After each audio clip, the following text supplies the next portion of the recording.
Donc on va commencer par le curl de fruits rouges. Alors vous pouvez utiliser de la purée de fruits rouges déjà, à acheter chez un professionnel. Moi je l'achète chez Sofiex.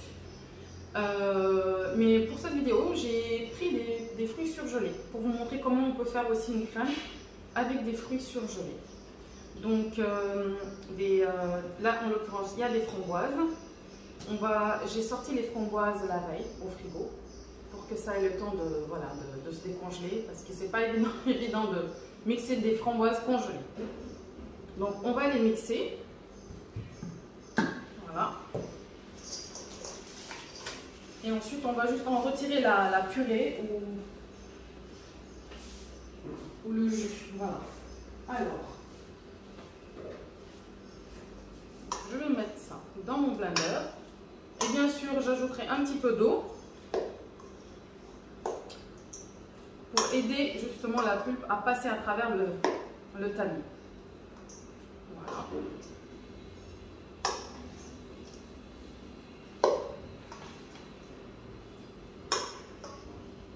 Alors, vous pouvez faire ce genre de crème. Donc, cette recette que vous allez voir, vous pouvez l'adapter à tous les fruits. Hein. Enfin, presque tous les fruits. Et en général, ce que je fais le plus en crème de fruits, c'est ananas, fruits rouges évidemment. Ensuite, je vais ajouter de l'eau, pas beaucoup. Ça va m'aider à bien mixer les framboises.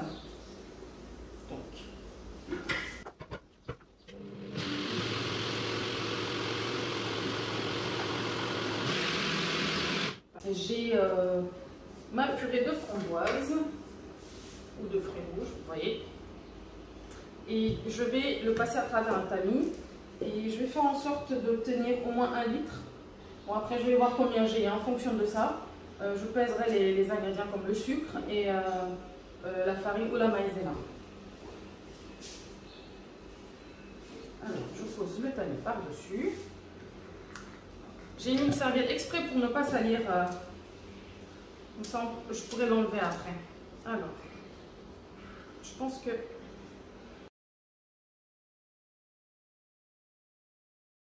Ne prenez pas un tamis trop gros parce que les grains vont passer à travers.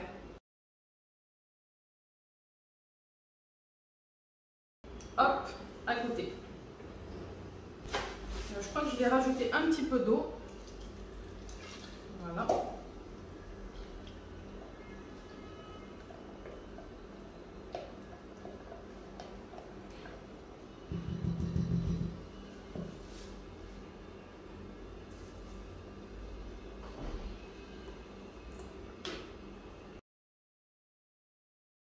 Après, je vous montrerai la consistance. Hein. Faut vraiment pas que ce soit liquide, sinon ce sera pas bon. Faut qu'on sente vraiment le fruit.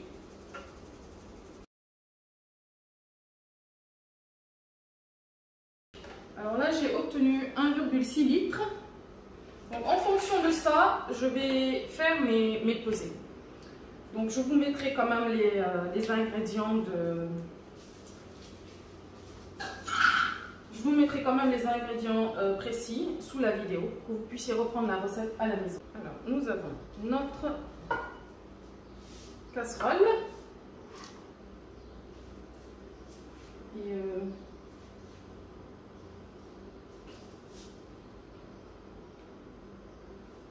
donc, je vais mettre la purée. Donc, vous voyez la consistance. La consistance, elle est... Vous allez voir. C'est vraiment très lourd. Hein. Voilà. C'est très lourd. Alors, quand je fais ça, je ne verse pas, je ne mets pas tout le liquide à bouillir, à chauffer. Je laisse une petite quantité pour pouvoir diluer la farine ou la maïzena et le sucre. D'accord? Donc, je vais peser le sucre.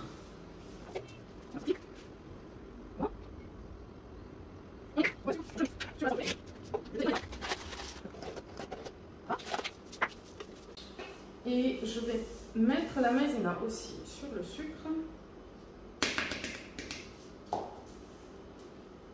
Et je mélange le tout.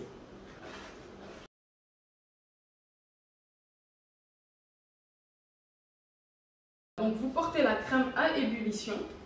Donc vous voyez, ma préparation, ma purée de fruits est en train de bouillir, de frémir. Donc je vais ajouter, alors ce que je peux faire, je vais ajouter un petit peu du liquide chaud sur le mélange farine-sucre.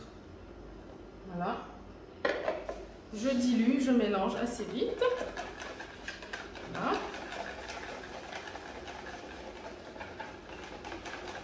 Et ensuite, je remue le tout dans la casserole, tout en remuant. Voilà.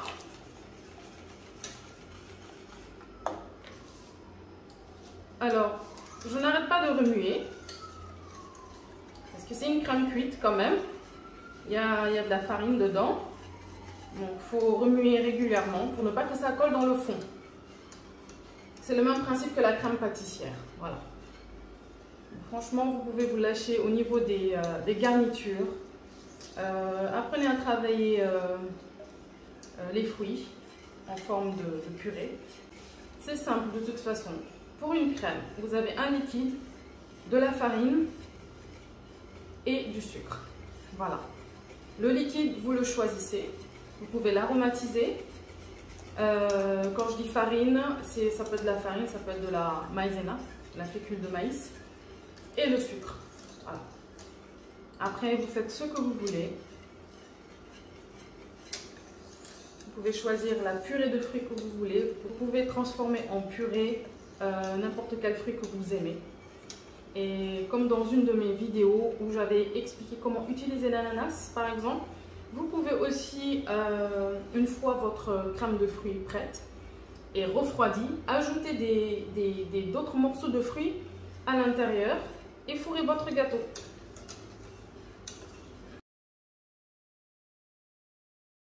Voilà, donc vous allez cuire la crème quelques minutes.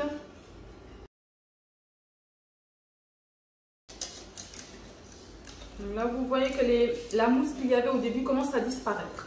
C'est aussi un des signes que la crème est pratiquement prête. Là, il reste encore un peu, je le sens parce que le fond est un peu plus épais qu'à la surface. Et là, vous voyez, ça commence à prendre la couleur même, change légèrement. Voilà.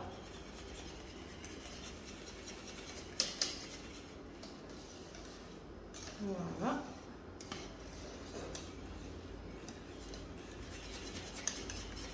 Là, elle est presque cuite. Vous voyez ce que ça fait? Vous voyez? Voilà. Et quand elle va refroidir, elle va figer.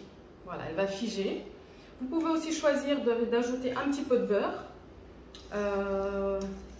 Voilà. Pour 1 litre, vous pouvez mettre peut-être 100 g de beurre. Voilà, ça aidera à figer un petit peu plus, mais vous n'êtes pas obligé de le faire, hein. Voilà.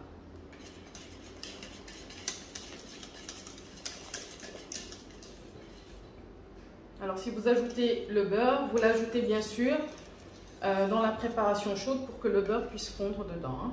Il ne s'agit pas de fouetter la crème ou de la battre, ou non. C'est juste incorporer du beurre dans la préparation chaude. Elle va fondre et vous mélangez le tout. Voilà, là vous voyez, la texture commence à encore progresser.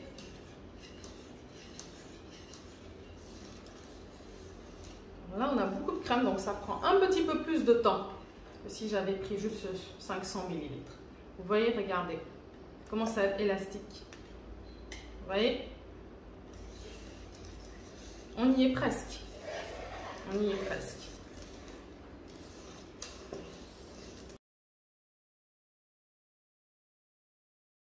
Voilà, notre crème est prête.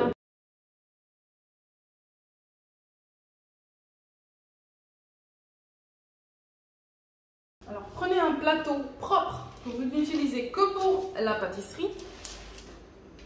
Et je vais débarrasser ma crème dans le plat. Je l'étale. Vous voyez comme elle fiche bien? Et ça sent super bon. Donc, je vais filmer au contact. Très important. Alors, hop. Filmer au contact, c'est comme ça.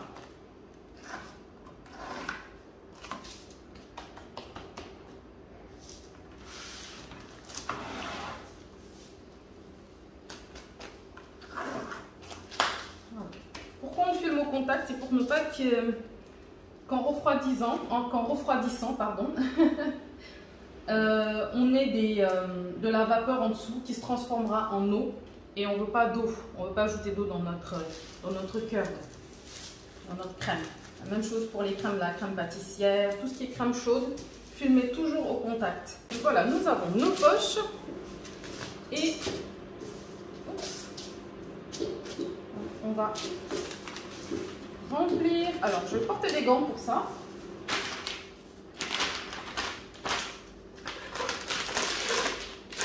Voilà. Je vais remplir ma poche de crème de fruits. Vous voyez, elle a à peu près bien refroidi.